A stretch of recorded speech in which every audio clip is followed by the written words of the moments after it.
역대하 12장 1절부터 16절입니다. 르호보암의 나라가 견고하고 세력이 강해지매 그가 여호와의 율법을 버리니 온 이스라엘이 본받은지라. 그들이 여호와께 범죄하였으므로 르호보암 왕 제5년에 애굽 왕 시삭이 예루살렘을 치러 올라오니 그에게 병거가 1200대요 마병이 6만 명이며 애굽에서 그와 함께 온 백성 곧 리비아와 숫과 구스 사람이 헤아릴 수 없이 많더라. 시삭이 유다의 견고한 성읍을 빼앗고 예루살렘에 이르니 그때 유다 방백들이 시삭의 일로 예루살렘에 모였는지라. 선지자 스마야가 르호보암과 방백들에게 나와 이르되 여호와께서 이같이 말씀하시기를 너희가 나를 버렸으므로 나도 너희를 버려 시삭의 손에 넘겼노라 하셨다 한지라. 이에 이스라엘 방백들과 왕이 스스로 겸비하여 이르되 여호와는 의로우시다 하며 여호와께서 그들이 스스로 겸비함을 보신지라.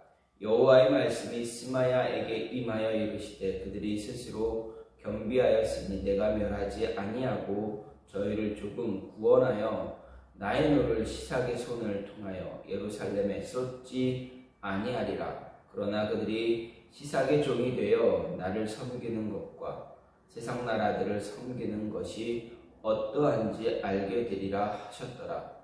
애굽 왕 시삭이 올라와서 예루살렘을 치고 여호와의 전 보물과 왕궁의 보물을 모두 빼앗고 솔로몬이 만든 금방패도 빼앗은지라.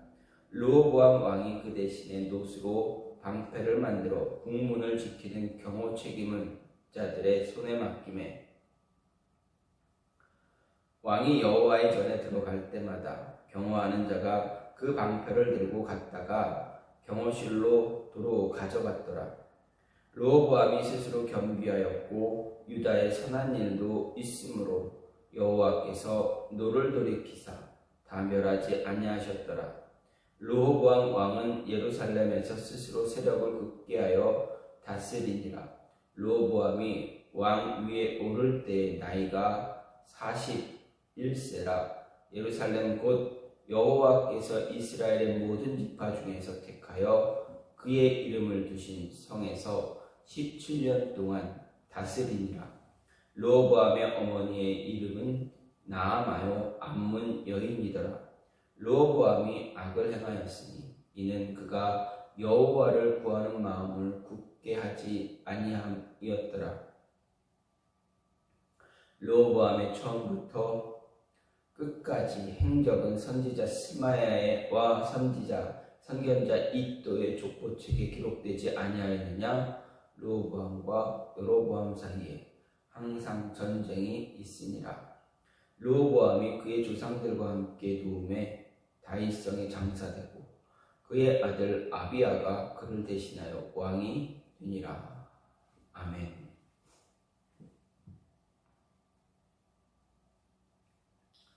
오늘 성경 말씀 역대하 12장 1절부터 16절 말씀입니다. 오늘 말씀은 남유다의 범죄와 애굽 왕 시삭의 침입 그리고 르호보암의 죽음에 대한 이야기입니다. 먼저 1절부터 4절은 르호보암과 남유다 사람들이 여호와께 하나님께 범죄를 지은 결과 르호보암 5년에 하나님의 징계의 도구인 징계의 도구로 사용된 애굽 왕 시삭이 이제 남유다를 침입합니다. 쳐들어옵니다. 그때 유다의 성들인 남유다는 성들을 빼앗기고 예루살렘마저 포위되는 사실을 이야기합니다. 5절부터 8절은 하나님께서 선지자 스마야를 통해서 유다 사람들을 이제 책망합니다. 네, 백성들이 뉘우치고 회개한 사실 그리고 하나님께서 유다 사람들의 회개의 모습을 보시고 멸하지 않고 애굽에 이제 종속돼서 살게 하는 그런 모습이 나타납니다. 이런 모습으로 인해서 하나님을 섬기는 것과 애굽을 종으로 섬기는 것, 아니 애굽뿐만이 아니라 열국 다른 나라, 이방 나라를 섬기게 되는 것, 이 두 가지 중에 하나님을 섬기는 것과 이방 민족을 섬기는 것, 어느 것이 더 너희에게 더 나은지 깨닫게 하시는 그런 모습이 나타납니다. 너희들이 어느 것을, 누구를 선택해서 섬기는 것이 너희에게 좋으냐 라는 사실을 가르쳐 줍니다. 9절부터 16절은 애굽왕 시삭의 침공과 약탈로 남유다가 쇠퇴하게 됐지만 르호보암이 회개함으로써 다시 왕위를 견고하게 굳힌 사실, 그리고 르호보암의 평가에 대해서, 그리고 그의 죽음에 대해서 이야기하고 있습니다. 이런 말씀은 열왕기상 14장 21절부터 31절과 병행을 이룹니다. 근데 두 기사를, 열왕기의 기사와 역대기의 기사를 비교해 보면 약간의 차이점이 나타나는 것을 볼 수가 있습니다. 먼저 열왕기에서는 애굽왕 시삭이 남유다 침공 원인이 르호보암이 하나님 앞에서 정말 많은 타락을 보임으로 인해서 그것을 유다 사람들이 본받아서 이제 일어난 사건에 비해서 오늘 말씀은 르호보암과 남유다 사람들이 남유다를 백성들을 평행선상에 놓고 그들이 같이 타락했기 때문이다 라는 것을 보고 있습니다. 그 원인이 거기에 있다라고 이야기합니다. 열왕기에서는 르호보암 때문에 이제 르호보암의 타락이 원인이 됐지만 역대기를 보게 되면 르호보암과 남유다 백성들 모두가 함께 동일하게 타락했기 때문이다 라고 이야기합니다. 이런 차이는 열왕기 기자가 왕의 타락을 이스라엘의 대표자의 타락으로 규정하는 반면에 남유다 왕들을 될 수 있는 대로 긍정적으로 평가하는 역대기에서는 남유다가 당한 징계의 원인이 르호보암과 백성들 모두에게 있다라는 것을 이야기함으로써 그 징계의 원인을 르호보암에게만 돌리고 있지 않다라는 것을 알 수가 있습니다. 다시 말하면 르호보암이 타락했을지라도 백성들은 하나님을 붙잡고 하나님을 섬기고 우상이 아니라 타락하지 않고 하나님만 바라보았다면 이러한 일은 일어나지 않았을 것이다 라는 것을 이야기합니다. 생각해 보시죠. 어떻게 보면 그 모습도 맞습니다. 왕이, 지도자가 타락해서 하나님을 섬기지 않는다 할지라도 백성들이 들고 일어나서 백성들이 왕의 타락을 저지하고 왕으로 하여금 회개하게 돌이킬 수 있도록 했다면 어떻게 됩니까? 그런 모습을 가졌다면 하나님의 심판, 하나님의 징계는 일어나지 않았을 것입니다. 왜 그렇습니까? 중심 잡을 사람이 백성들이 중심을 잡고 있기 때문에 그렇습니다. 백성들이 중심을 잡고 있으면 왕은 함부로 할 수가 없습니다. 자기 마음대로 할 수가 없습니다. 이런 차이로 인해서 이런 모습을 갖고 있으면 하나님의 징계 또한 면할 수 있고 하나님이 르호보암만 치심으로 인해서 어떻게 됩니까? 왕만 리더자만 바뀌면 됩니다. 그럴 수 있게 그러면 남유다는 이렇게 애굽을 섬기는 이방 민족을 섬기는 그런 모습을 갖지 않을 수도 있을 것이었습니다. 두 번째 차이점을 보게 되면 열왕기에서는 백성들의 회개와 그에 대해서 하나님께서 자비를 베푸신 사실을 전혀 기록하지 않지만 오늘 말씀 역대기에서는 또 백성들이 회개했다라는 것을 기록하고 있습니다. 이것 역시도 이스라엘 왕국의 역사를 기록한 열왕기와 이제 남유다의 역사를 기록한 역대기 기자의 관점의 차이다라는 것입니다. 백성들이 회개했느냐 회개하지 않았느냐의 차이, 그것은 타락의 원인을 누구에게 돌리고 있느냐의 차이와 같다라고 할 수가 있습니다. 어쨌든 오늘 이런 말씀, 르호보암의 타락 그리고 남유다 백성들의 타락으로 인해서 하나님께서 남유다에 징계를 내리시는 모습입니다. 이 모습을 보면서 우리가 생각할 수 있는 것은 늘 변함이 없습니다. 리더자가 잘못되어지면, 리더자가 바른 길을 바르게 온전하게 세워지지 않으면, 중심을 잡지 못하면 어떻게 됩니까? 따르는 자들이 흔들릴 가능성이 매우 크다라는 것입니다. 따라서 리더자의 신앙의 중요성이 얼마나 중요한가입니다. 한동안 이 나라를 매우 힘들게 하고 좀 혼란에 빠뜨렸던 이단의 교주들의 모습을 이제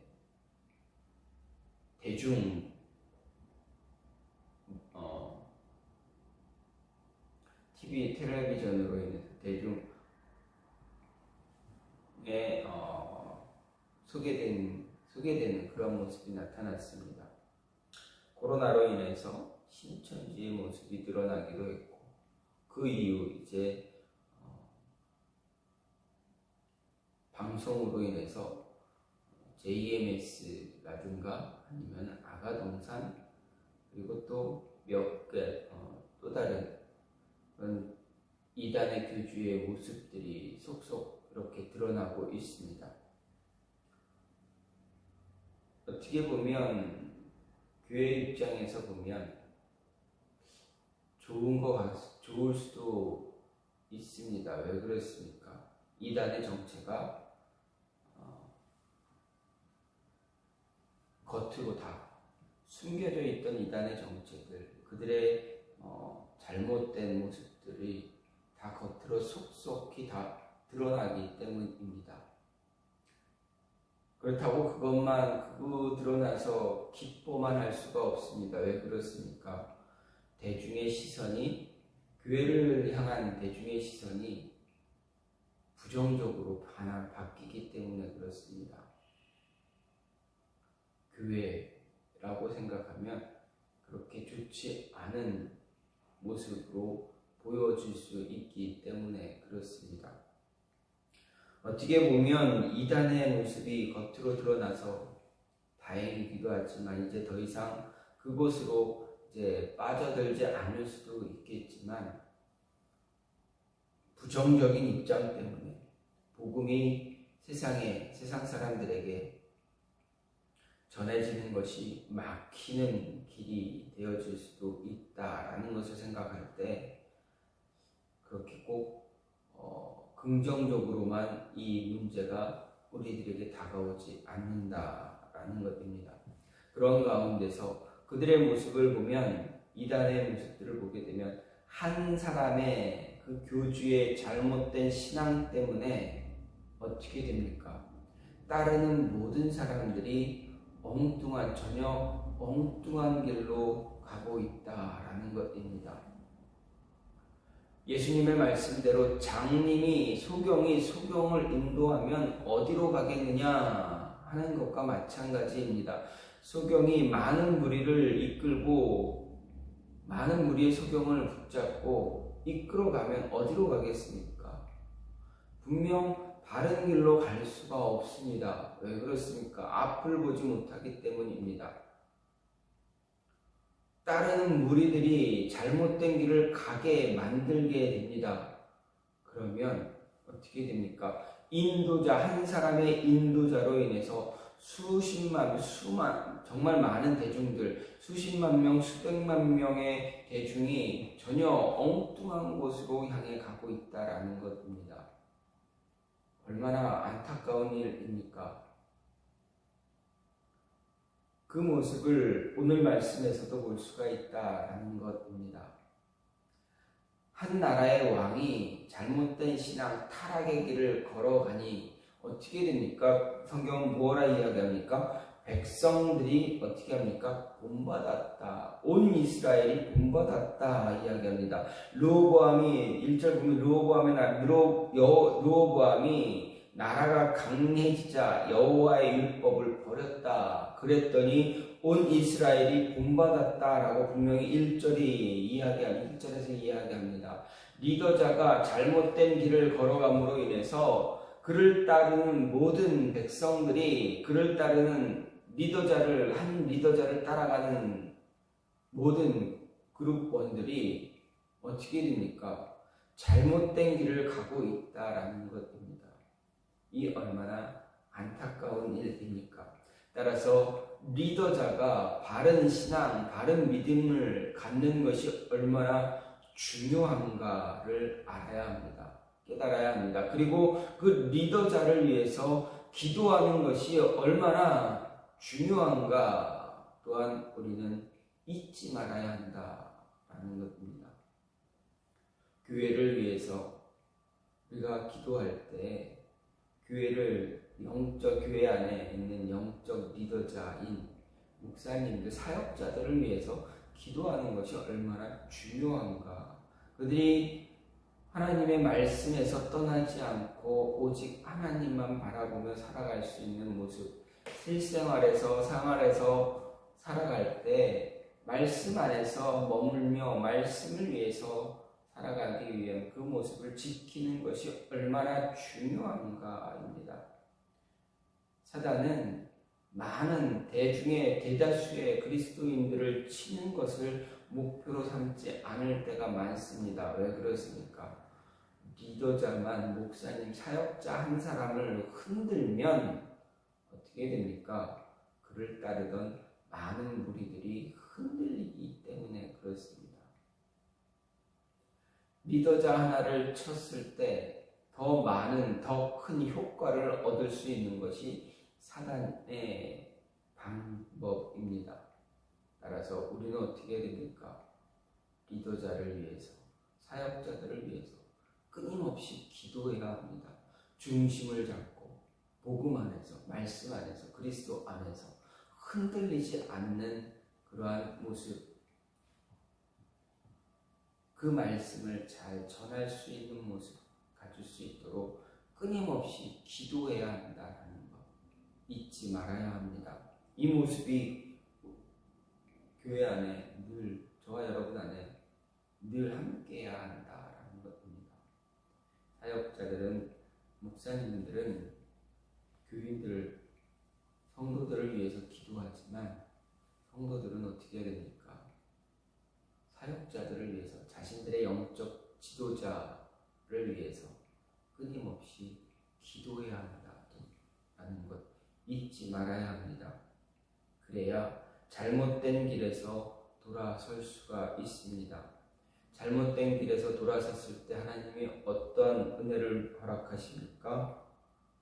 남유다의 멸망을 막아주십니다. 완전히 멸망되어지는 것을 막아주십니다. 징계는 하시지만 완전히 멸망시키지는 않으십니다라는 것